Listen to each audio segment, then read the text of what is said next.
Hi guys, happy Easter. A few people who haven't seen the videos on YouTube asked me what the boat looked like inside, so I'm going to give you another tour. Those of you who have already seen it, you might as well switch off now. Anyway, here we go. This is the new boat. This is a 38-foot 1981 Princess yacht with two 200 horse turbocharged diesel engines, 6-cylinder. Do about 10 gallons an hour on each engine. I brought a dinghy for the back of her and an outboard. It all looks very salubrious, but I can tell you the boat wasn't like this when I brought it. It was in a bit of a state, and it's took a lot of work to get it up to this standard. There's still a lot of things to do. As you can tell by the fenders, that's the sort of state she was in. The dinghy was almost donated by another lifeboat crew that can have it very cheap, and likewise the engine came from somebody who helped me out. So yeah, climbing onto the back deck. Got a nice outside space there, as you can see. I am going to have a cover made that goes around the top of that and an unzippable side, which will give me a dining room eventually. And then up here, a bit untidy at the moment, but we've got the fly bridge covered over at the moment. That's the helm seat, folds flat, makes up into a nice sunbed, and behind it there's another seat that folds flat, so you can have two people lying on there if you want. As you can see, you get a good view all round the boat, which is handy because it's a big old thing and takes some manoeuvring. But yeah, that's where I spend a lot of my time when we're alongside, up on the fly bridge. Anyway, coming into the back, you got these lovely sliding doors like you'd have on a house. The coffee table was a present off my mum and dad. It didn't have that. Got some bench seating there. Now I'm after a cream or a black leather settee, corner settee, to take the cushions off and rebuild that because it's not very comfortable. I put a white carpet down. She's got all my entertainment over there, telly, stereo. A model of my first boat that my dad made me. And then here we've got the downstairs station where you steer the boat from downstairs. And I sit there and watch the sunset quite often, as I've said before, with a bottle of wine while we're on lockdown. Now down here we've got two sinks in the galley, my coffee machine which I fitted, 4-burner hob, oven and grill eye level, and then the fridge freezer down there.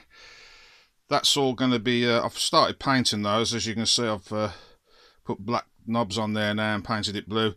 The work surface is going to be sparkly black something or other eventually. Got a few ornaments hanging up. Now then, down here we've got to the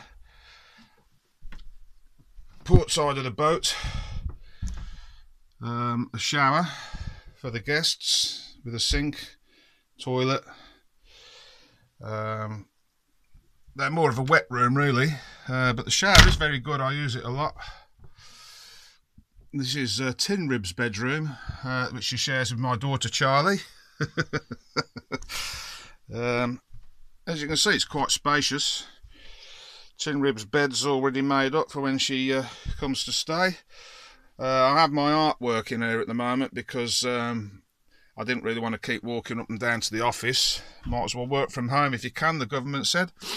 I've got a nice coat hook which I put up there for all my wet gear, so that I've got all my waterproofs, which were donated by my friend Al, who's moved back to the States. And then in here we've got my bedroom, which is massive great bed. I've got the pictures of the kids and stuff like that in here at the moment because there's nowhere else to put them. As you can see, got a wardrobe there, quite a big mirror, so you can see what you're doing when you're getting dressed, girls. And some more storage there. And then in here I've got my own ensuite with a shower. So yeah, that's the boat really. You might be wondering why all the cupboards are propped open. Because in the winter you get a lot of condensation and everything starts to smell of damp. So I tend to leave all the doors open. Got a microwave in the galley, which I forgot to mention. Then here we've got 12-volt stereo, and that's the circuit breakers for the shore power, because I'm running on 240 at the moment. She has got inverters, which I've got to hook up properly yet, so I can turn everything onto the inverters, which will then run off the 12-volt batteries. I've got a generator on board to charge everything up. So yeah, that's my life for the moment. As you can see, living the dream. One of the lucky ones. I feel really sorry for the people who've had to stay in a flat, especially single parents with kids. I know how hard that is. I looked after my kids for quite some time, as the ex-wife was a businesswoman really, so I ended up with that job. Best job I've ever had.